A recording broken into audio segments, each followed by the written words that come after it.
Hello everyone! Good day!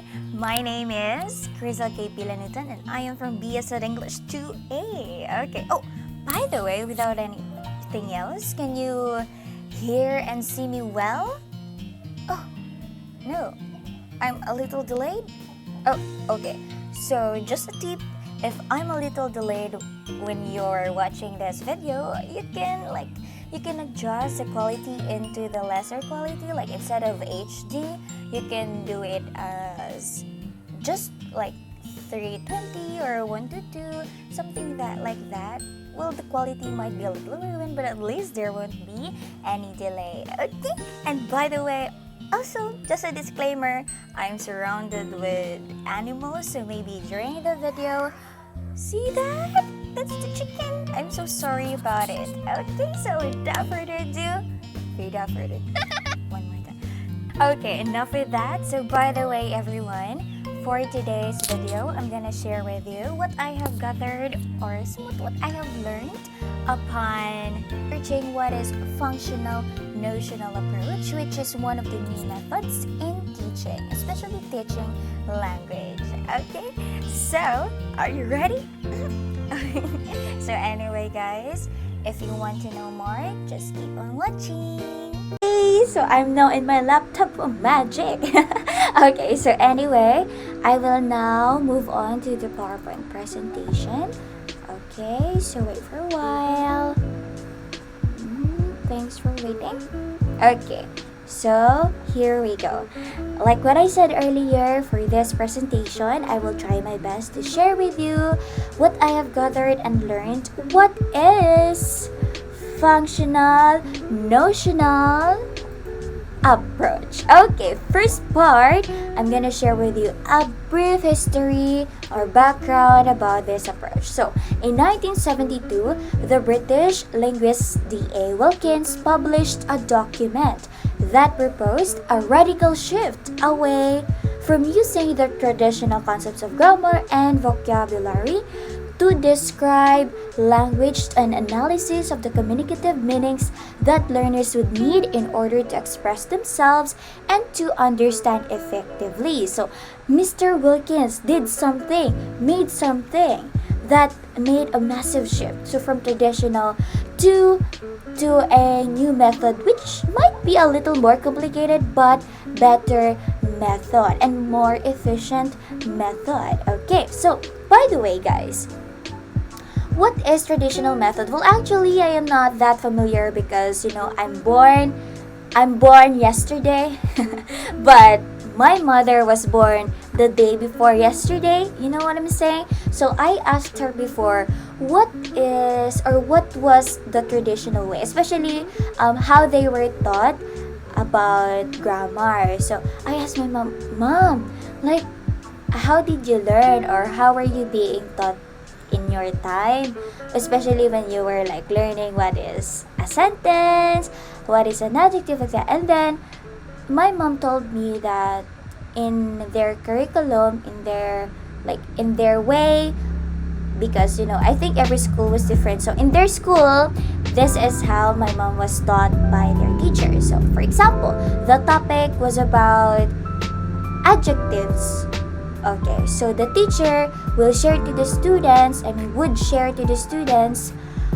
the rules or the meaning or the definition of what are adjectives, and after that, after how many minutes, the students or my mom would already create her sentences applying the rules on how to use the adjective. So it was like a more direct kind of method. Okay, but now, these past few years, and of course in the future, there will be more developed, I believe, methods. But for this presentation, let's focus more on functional-notional approach. Okay, so that's it. Thanks to Mr. Wilkins for introducing us this approach. Okay, so next, let's define each part. First, functional-notional approach. What is this one?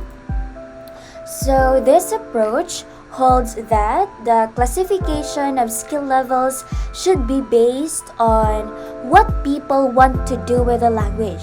So this is the function. So it's like it's the purpose. What's the purpose? Why such learner want to study the language? So what's the reason? What's behind her motivation? Why this such learner will study, for example, English? Okay, so there's a function. Or in terms of what meanings people want to convey. So these meanings are what we call the notions. Alright, so let's go back and let's move on to function. Yeah, what is function? It's a communicative act of some kind, and it is the use of language to accomplish a target that normally needs at least two people to communicate. So there is a goal, there is a target, there is a purpose that normally needs interaction, well, at least between two people, between three people, and actually a lot more people. Okay?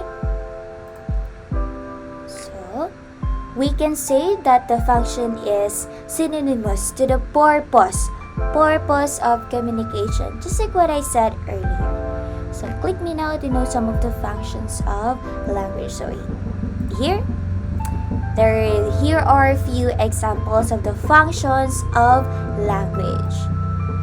First, generate a concept, idea, or knowledge. So creating an idea, creating an opinion. So that can be a form of language. I mean, purpose of language, right? Establish links. So when we say establish links, to interact with other people, to have relationships with other people, to socialize with other people. Next, to show respect, of course, to greet, to show gratefulness, like arigato, I mean thank you, to apologize, and actually a lot more. Actually, functions of language, we apply this in every second, in everyday lives. Okay, even what I am doing right now, like me sharing my knowledge with you about this approach, this can also be a function of language, especially English, because English is what I am using as of the moment. Okay, so next one. Now let's move on to the notions. So what are notions? Okay, so notions can be the meanings or the nouns, pronouns, verbs, prepositions, conjunctions, adjectives, adverbs, and other things that can all be used to represent. Oh, why am I lagging? Wait a minute. Oh, I think there's a little delay. So wait a minute. I think I need to refresh. Okay, wait for a while. I am back. Alright, so yeah, notions, the nouns, pronouns, or verbs, prepositions, conjunctions, adjectives, and adverbs can all be used to represent these components. Okay, so basically as what you have observed, the nouns, pronouns. So these are the parts of the sentence. Okay, yeah, and aside from that, we also have different meanings and different expressions, because in every situation we can use different types of expressions. So those expressions are the notions, and the purpose of the situation is the function. Okay, I hope I'm making sense. Alright, so anyway, another one, this may also include general, which is the type, the emotion, movement, size, temporal clauses like when, before, after, tenses clues like a year ago, yesterday, tomorrow, the day after tomorrow, and a lot more. Okay, so now let's move on to the characteristics of this approach. Okay, so first, of course, this approach is like the better version of better kind of approach. So of course, it should use authentic language. So when we say authentic language, like the language which uses authentic activities, authentic expressions that can be applied in the real world. Okay, it can be formal, like with respect, with politeness, something like that. Authentic or legit language, not just char language. Okay, next, learner-centered. So this approach is learner-centered. Of course, when we say learner-centered, the focus or the results should be to the students.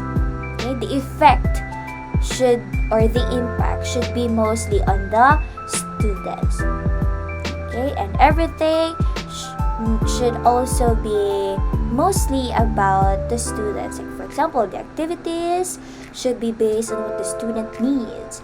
The test should be based on what the students studied. Right? So learner-centered. Next, focuses on doing something through the language. So for example, like there's an activity like role playing, so the focus on doing something through the language. So in the role playing itself, there will be given a situation, and then there will be like expressions using what they have learned throughout the lesson. Okay. Next, test focuses on the ability to use the language to reenact and operate in the real environment. So this approach will not just help aid the students to learn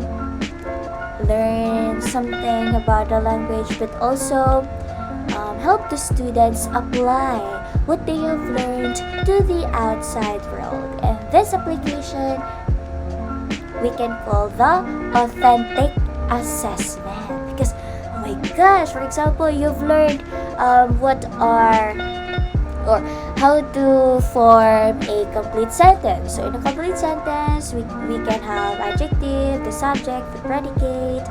Alright, and then we can apply what we have learned throughout the lesson in the outside world by conversing with our parents, with our friends, and that can be the real assessment, right? So if you are able to apply effectively what you have learned from your lesson, from the activities, from the method itself, then you are considered, I think you really learned something from that lesson, or the method itself is really effective for you.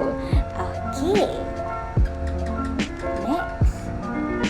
Right now I am back, and then let's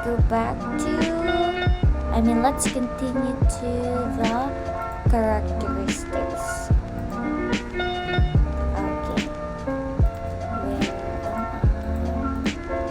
Alright, now this time, let's move on to for further information, which are the advantages and disadvantages of this approach. So, although this approach is really good and it's really good, there are still disadvantages. But for now, let's start with the advantages. First one, the speaker must have a real purpose for speaking. Okay, so this method is functional-notional approach. So of course, the speaker or the learner, before she will study such a language using this method, she should have a purpose on speaking or why she wants to learn such a language. Okay, next one. Oral and written English. Yes, with this method, we might improve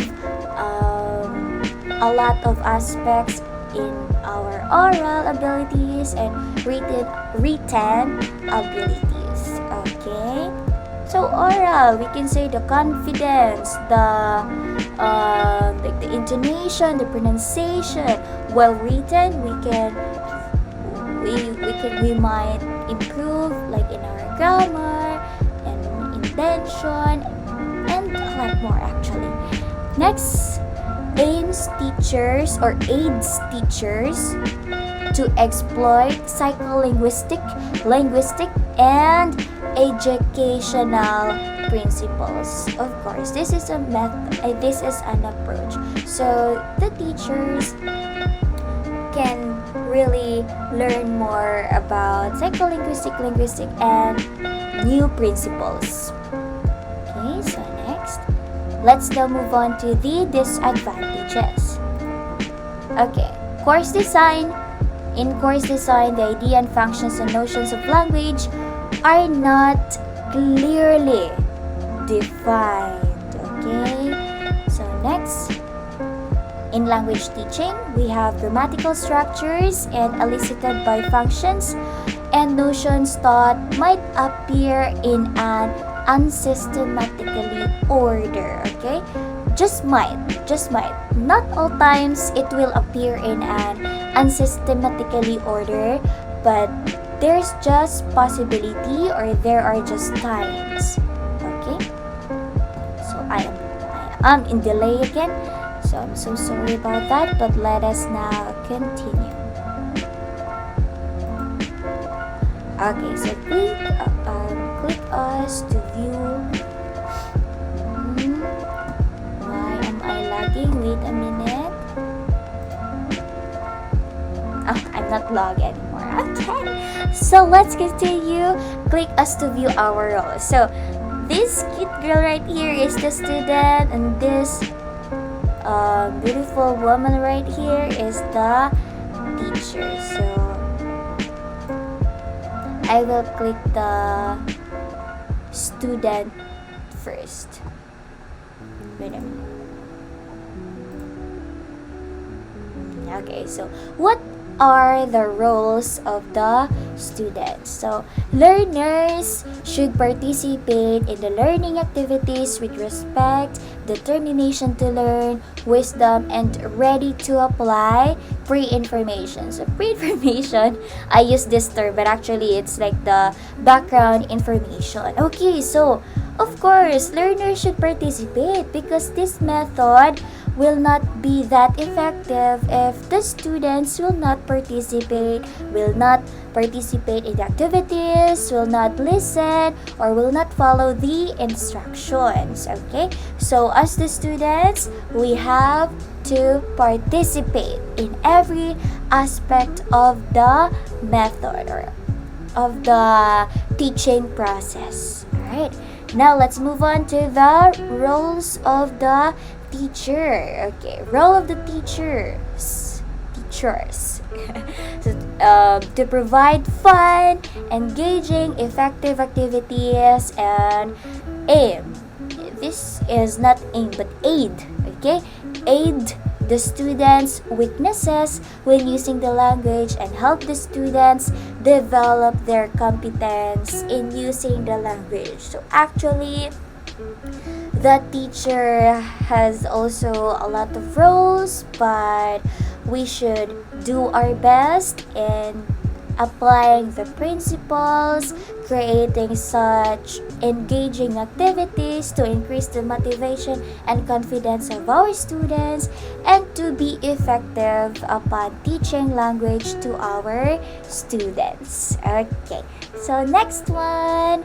Alright, so this is actually the last part of this presentation, the application of the whole method. So according to my research from the source Grapeseed, okay, this is how to apply the method in a situation. Okay, for example, not example. Okay, first, the learners will listen and observe how the expressions are used, how the words are used, how the sentence are formed, and a lot more. To conclude, in short, they will observe by watching videos, by listening to audios, or by observing the teacher. And then after that, after observing and absorbing the knowledge, the next part would be it's time for their practice. So first part of the process, they will observe, listen, and watch. The next part, they will practice what they have learned in the first process. So they might sing together with the teacher, they might create sentences together with the teacher, using the expressions they have learned in the first process. Okay? And then the last part would be the result or the actual application. Now, this application can just be within the classroom or in the outside world, which is outside the classroom. So, inside the classroom, they can perform role playings. For example, the topic is about, the function is how to apologize. So, in the first part, they will listen or they will watch a video about how to apologize. I am so sorry. Can you please forgive me? It will not happen again. Okay, those kinds of sentences. And the next process would be the practice. So they will practice within themselves or within their classmates. I'm so sorry. Please forgive me. I will not do this again. No, I'm really sorry. I hurt your feelings. And then after that, after minutes of practicing, they will apply everything to the last they will apply everything to the activities or in the real world. So pabalik-balik. Yes. Okay, so for example, they have learned how to ask for forgiveness. So the role play will be about the situation of that role play will be about this friend hurt the feelings of her friend, so this friend should ask forgiveness for this friend. So that means the role play will be about asking for forgiveness, applying the expressions they have learned in the learning process. Or they can also apply what they have learned outside world.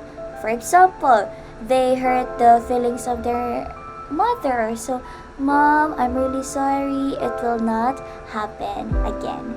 Okay, so I hope I'm making sense, but that is it. Okay, so first, the students will observe. Second, the students will practice. Third, the students will apply.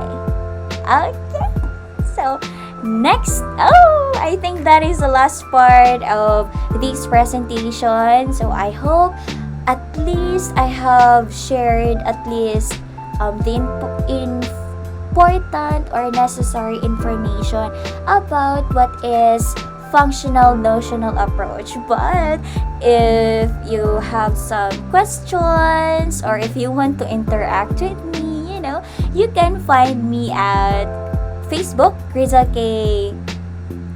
Yeah, Khristle Kaye B. Lanutan. Right here.